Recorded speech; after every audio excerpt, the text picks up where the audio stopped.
Hola, ¿qué tal? Soy Betty Sainz, nuevamente con ustedes. Y bueno, quisiera explicarles a los pacientes con cirugía bariátrica por qué muy frecuentemente les puede doler el estómago a la hora de comer. Bueno, primeramente quisiera recordarles o presentarles las tres cirugías bariátricas más comunes. Tenemos la manga gástrica. En la manga gástrica van a hacer un recorte del estómago y quitan más de la mitad del estómago. En el bypass van a hacer una pequeña bolsa llamada pouch gástrico, entonces engrapan y como viene el alimento y no hay salida, entonces mide el doctor más o menos metro, metro y medio, va a recortar y la segunda porción del intestino la va a reconectar aquí con una anastomosis y aquí va a ser una segunda anastomosis. Esto es el bypass. Entonces tiene mucho menos capacidad gástrica. El estómago de acá queda sin la función de recibir al alimento. Y tenemos el mini bypass, que también va a ser un pouch un poquito más grande que en el bypass, ¿sí? Pero va a cerrar aquí. Aquí se hace una anastomosis porque el intestino aquí no lo recortan, sino lo doblan, lo suben y aquí hacen una sola anastomosis y ya baja para acá lo que sería directamente el alimento, ¿sí? Entonces tenemos manga, bypass y mini bypass. Entonces, quiero que se graben bien las imágenes porque estamos viendo que están quitando un poquito, bueno, un muchito más bien de capacidad gástrica. ¿Y esto qué implica? Bueno, pues esto, tenemos aquí la siguiente diapositiva, que vemos que en el estómago normalmente hay muchas células y cada célula tiene su importancia. El primer grupo de células son las células mucosas. Estas secretan moco y bicarbonato y son importantes para contrarrestar la secreción ácida. Tenemos el segundo grupo de células que son las parietales, que secretan ácido clorhídrico y factor intrínseco que es necesario para la unión de vitamina B12 para que ésta se pueda absorber y así evitar también una anemia. Y tenemos las células principales que segregan pepsinógeno, que es una enzima que digiere las proteínas. He aquí algo muy importante, ¿sí? Estas enzimas se encuentran inactivas y gracias al ácido clorhídrico, ¿sí? Que estas, pues las segrega también otro grupo de células, se activa y transforma a pepsina, realizando así su función digestiva. Tenemos otro grupo que son las células G que predominan en el antro gástrico, más o menos por acá, ¿sí? Y se encargan de segregar gastrina que estimula la secreción gástrica, ¿sí? Otro grupo de células son las células cebadas o mastocitos que liberan histamina para la secreción ácida. En el estómago se encuentran los receptores H2 de las células parietales a los cuales se une la histamina, que esto es quien provoca la contracción del estómago, ¿sí? Y también tenemos las células secretadas, perdón, aquí no estoy viendo, las células secretadas también que inhiben la secreción de la secreción gástrica. Entonces, tenemos aquí todo lo que es los grupos de las células que trabajan en el estómago. Y si nosotros vemos acá que quitaron gran parte del estómago, entonces estas células fueron disminuidas. Por lo tanto, pues tenemos un poquito de menos digestión. Por eso es muy importante que sepan que hay algunos alimentos que al principio muy pegadito a tu cirugía, estoy hablando de 2 o 3 meses, no podrás comer. Y algunos otros alimentos tardan más meses, más o menos 6, 7 meses o a veces hasta un año, dependiendo del paciente. ¿Cuáles alimentos son estos? Bueno, pues las carnes muy fibrosas o muy gruesas que necesitan pues más ácido clorhídrico, necesitan también más pepsinas, más gastrinas, necesitan más enzimas proteolíticas, etcétera. Entonces, si yo estoy operada de bypass o de manga gástrica o de mini bypass, tengo menos capacidad del estómago y hay mucho menos capacidad digestiva, por lo menos los primeros meses a la cirugía. Además, los primeros 3 meses todavía estás muy inflamada, necesitas, o muy inflamado, necesitas quitar algunos alimentos que irritan, ¿sí? Por eso es muy importante que te vea un nutriólogo especialista en esta área. Vamos a continuar porque para los que tengan bypass o mini bypass, también hay enzimas pancreáticas, pero se vuelven activas hasta entrar a la luz del duodeno, ¿sí? Entonces, fíjense, aquí viene el alimento. El alimento pasa directamente a la segunda porción, es decir, que no toca la primera porción, que es el duodeno, ¿sí?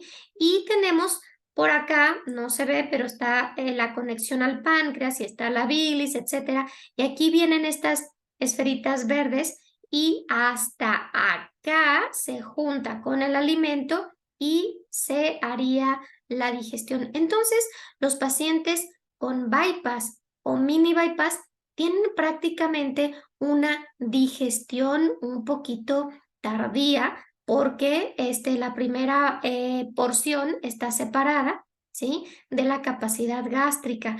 Entonces, todo esto tiene que ver porque estas enzimas de tipo proteolítico, como la quimotripsina, la tripsina, las aleastasas, bueno, pues se vuelven activas hasta aquí en el duodeno, pero pasarían más tarde en pacientes con bypass, ¿sí? Entonces, no se desesperen. Por eso la clave es la masticación. Por eso debes de comer con cuchara muy pequeñita, masticar muy bien para que la saliva, que es lo primero que estimula enzimas, ¿sí? Ahí empieza la digestión. Otra parte que debemos de comprender también es que en los pacientes con mala absorción de hidratos de carbono, ¿sí? Como es en los pacientes de bypass, ¿sí? O mini bypass, o derivación biliopancrática en otra caso. Bueno, pues estos pacientes tienen una excesiva fermentación bacteriana que produce heces ácidas y flatulencias y distensión abdominal. Por eso, algunos pacientes pueden referir que sus gases o sus heces fecales huelen mucho más fuerte que antes de la cirugía. Bueno, todo está realmente previsto o previamente explicado a los pacientes porque pues se hace un pequeño reservorio, ¿sí? El estómago y el duodeno en su mayor parte se excluyen, entonces tienen una difícil o más bien tardía digestión, ¿sí? Y bueno, también hay una zona de drenaje de enzimas digestivas, de bilis, y bueno, todo esto produce o es la razón por la cual los pacientes tienen heces más ácidas cuando tienen mala absorción de hidratos de carbono. Aquí la conclusión sería que el paciente con bypass y mini bypass, por favor, reduzcan dos cosas: la cantidad de azúcares que consumen, que son desde lo que no debemos de consumir, pan dulces, azúcares, chocolatitos, todas aquellas golosinas que no deberíamos de comer. Y también, por favor, reduzcan en suficiente cantidad, reduzcan las grasas, el consumo de grasas. Si tienes bypass o mini bypass, entre más grasa y más azúcar consumas, más problemas vas a tener con tus heces fecales. Puedes hacer más aguado, ¿sí? Y pueden oler mucho más, pues, desagradable.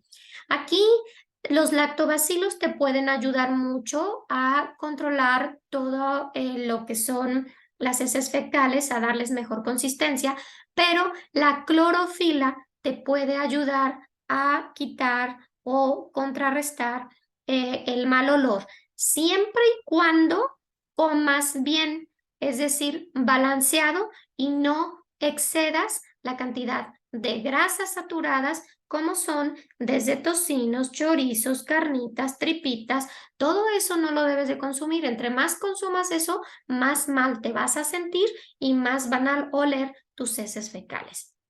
Y bueno, es muy importante que tú sepas que si tienes cirugía bariátrica, las proteínas son indispensables, pero quiero que comprendas que la digestión comienza en el estómago, el cual te hicieron mucho más chiquitos, ¿sí? Entonces, si las proteínas comienza su digestión en el estómago, ahí actúan lo que es la pepsina y el ácido hidroclorhídrico, ¿sí? Y te quitaron mayor parte del estómago, ¿sí? La mayor parte de la digestión de las proteínas ocurre en el duodeno. Actúan sobre ellas enzimas como tripsina, quimotripsina o carboxipolipeptidasas. También actuarán las peptidasas producidas por las células epiteliales de las vellosidades intestinales del mismo duodeno y resto del intestino. La inadecuada digestión o absorción de las proteínas se manifiesta con hipoalbuminemia y malnutrición proteica. Ojo, si entonces las proteínas inician su digestión correcta en el estómago y el paciente bariátrico refiere mal digestión de proteínas, atorones, molestias al comer carnes en general, sobre todo carnes rojas y asadas. Bueno, yo lo que te puedo decir, punto número 1 o tip número 1, la masticación. Nuevamente, la masticación es muy importante y la cantidad de alimento que metas a la boca, porque debe de pasar poquito a poco, ¿sí? Pero las mejores carnes son, al principio, la carne molida. Si vas a comer carne roja, yo te recomiendo que sea carne molida, en presentación, por ejemplo, de albóndigas de carne molida, pero sin arroz. O puedes hacer tortitas de carne molida, o puedes hacer picadillo de carne molida. Estas tres presentaciones son muy buenas. O puedes hacer a lo mejor el consumo de pescado. El pescado les cae muy bien. La piernita de pollo, el muslo de pollo.